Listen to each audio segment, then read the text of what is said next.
Turismen i hovedstadsområdet er faldende. Et fald, som blandt andet tilskrives for dårlig service. Den udvikling vil Copenhagen Business Academy gerne være med til at vende, og i efteråret 2013 blev projektet NICE designet sammen med partnerne Wonderful Copenhagen, Horesta, 3F og RUC. NICE er praksisbaseret forskning og udvikling, og projektet har 5 spor. Udvikling af forretningsmodeller gennem NICE Experiment, kompetenceudvikling af medarbejdere gennem NICE Education, vidensdeling mellem de deltagende virksomheder og projektet gennem NICE Forum, præsentation af projektets resultater gennem NICE Communication og ikke mindst afdækning af kundeforventninger og oplevelser gennem NICE Research.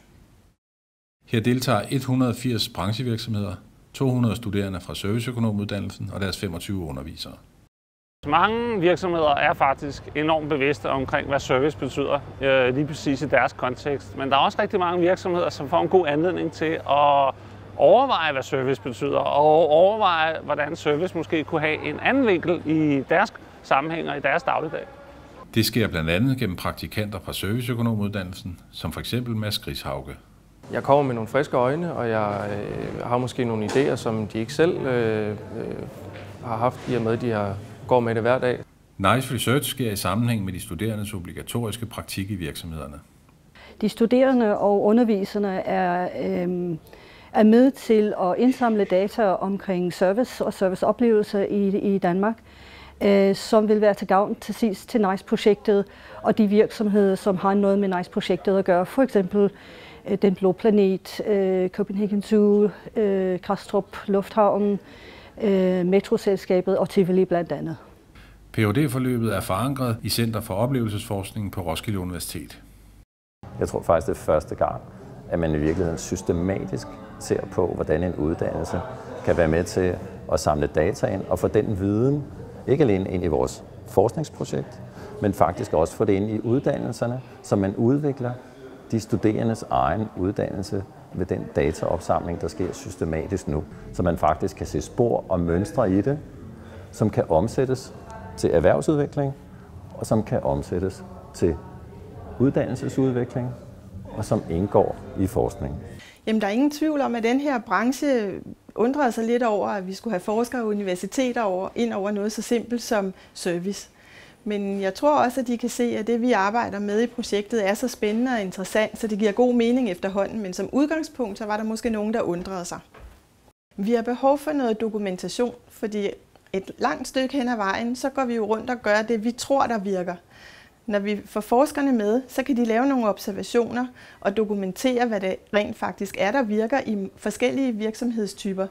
Det er en utrolig kompleks sammensætning, som er spændende, fordi vi har netop universiteterne, vi har erhvervsakademierne, som er 2 vigtige uddannelsesinstitutioner i forhold til at skabe og levere viden til erhvervet.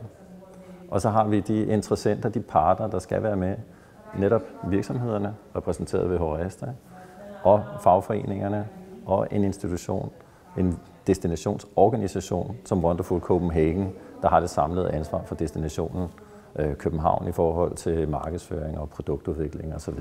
Så derfor så er det NICE er på den måde et meget spændende projekt at være en del af.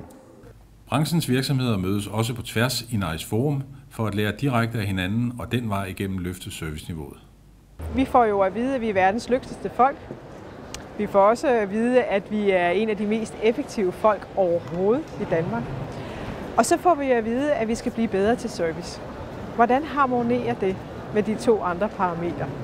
Det er jo nogle af de spørgsmål, som jeg egentlig forventer at kunne få besvaret i NICE. Og NICE kan hjælpe mig med at kunne udvikle os på. Jamen, det er en helt unik projektkonstruktion. Fordi vi har mulighed for, når vi sidder uddannelsesinstitutioner, politiske organisationer og virksomheder sammen, at vi rent faktisk, når vi har fundet på nogle gode idéer, så kan vi også gå ind og gøre en forskel og arbejde på alle fronter.